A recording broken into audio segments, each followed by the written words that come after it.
Hello friends, எல்லோரும் எப்படி இருக்கீங்க? நல்லா இருக்கீங்களா?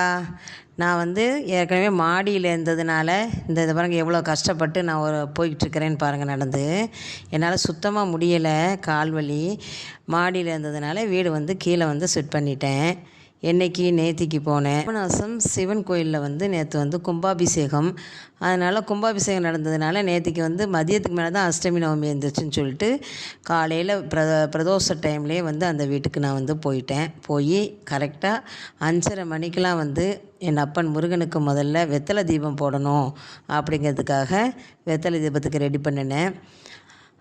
பால் காய்ச்சிற டைம் கரெக்டாக 7:30லேருந்து 8:00க்குள்ளே தான். அதுக்கு முன்னாடி முருகனுக்கு ஒரு வெத்தலை தீபத்தை போட்டுரும் அப்படின்னு சொல்லிட்டு ஒரு வெத்தலை தீபத்தை போட்டாச்சு.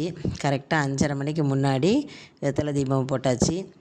நைட்டே எல்லா ஜாமானும் காலையில் எடுத்துகிட்டு போயாச்சு. முந்தின நாளே வீடெல்லாம் அலசி விட்டு எல்லாம் பண்ணிவிட்டு அப்புறம் அதுக்கு தேவையான பால் காய்ச்சலுக்கு தேவையான அரிசி பருப்பு இதெல்லாம் போட்டாச்சு.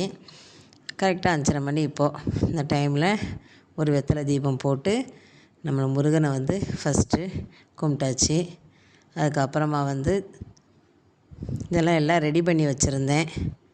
ரெடி பண்ணி வச்சுட்டு விளக்கு வெளியே ஒரு 2 விளக்கு ஏற்றி வச்சுட்டு, இது வடக்கு பார்த்த வீடு, அதனால் 2 விளக்கு வெளியே விளக்க பார்க்க ஏற்றி வச்சுட்டு, இதெல்லாம் முந்தின நாளே கோலம்லாம் போட்டு வீடு அலசி எல்லாம் பண்ணியாச்சு.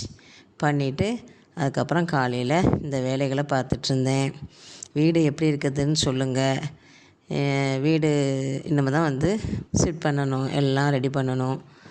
உடம்பு முடியலைங்கிறதுனால தான் மாடியிலேருந்து கீழே காலி பண்ணி போயாச்சு. வீடு நல்லா இருக்குது. இன்னும் பூவெல்லாம் ஒன்றும் போடலை, ஏன்னா அது இன்னும் தான் போடணும். 7:30 மணிக்கு மேலே தான் பால் காய்ச்சணும். அப்படிங்கிறப்போ அது போட்டுக்கலாம். அதுக்கு முன்னாடி நம்ம முருகருக்கு ஒரு விளக்கு மட்டும் போட்டுட்டு, இங்கே கிச்சனில் விநாயகர் வச்சுருந்தேன். ஃபஸ்ட்டு டைம் வந்திருக்கனால ஒரு விநாயகர் வச்சுருந்து அவருக்கு ஒரு பூஜையை போட்டு அந்த அன்றைக்கி சாமி கும்பிட்டாச்சு. எல்லாம் பூவெல்லாம் போட்டாச்சு. அப்புறமா எல்லாம் பூவெல்லாம் போட்டு ரெடி பண்ணிவிட்டு பால் காய்ச்சிடலாம் அப்படின்னு சொல்லிட்டு பூவெல்லாம் போட்டாச்சு. எங்கள் அம்மாலாம் வரேன்னு சொல்லியிருந்தாங்களே அப்படின்ட்டு அம்மாவுக்காக வெயிட் பண்ணிகிட்டு இருந்தேன். பையன் கோயில் போயிருந்தான். அது கற்ப விநாயகர் கோயில் அப்படின்னு சொல்லிட்டு கோயில் போயிருந்தான். போய் இந்த பால் காய்ச்சியாச்சு. ஒரு புது பாத்திரம் ஒன்று எடுத்து வெல்லம்லாம் போட்டு நல்லா பால் காய்ச்சியாச்சு. அது எக்ஸ்ட்ரா உள்ள பாலை வச்சுருந்து இது பாலை காய்ச்சி முடிச்சாச்சு. இது காலையிலேயே கோலம்லாம் போட்டாச்சு. வெளியே பாருங்கள், வெளியே இப்படி தான் இருக்கும். நல்லா இருக்குதான்னு பார்த்து சொல்லுங்கள் கமெண்டில். அப்பன் சிவனோட பாடல் ஒழிச்சிட்ருக்குது. இப்போ தான் நல்லா விடிஞ்சிருக்குது.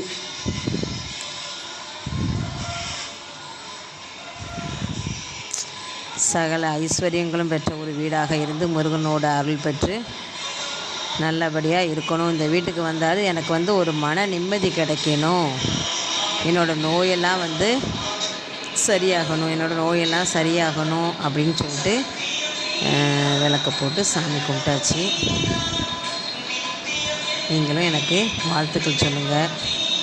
வீடு எப்படி இருக்குது அப்படின்னு சொல்லி கமெண்டில் சொல்லுங்கள். அடுத்தால வீடு செட் பண்ணிவிட்டு ஒரு ஹோம் டூர் மாதிரி ஒரு வீடியோ போடுறேன்.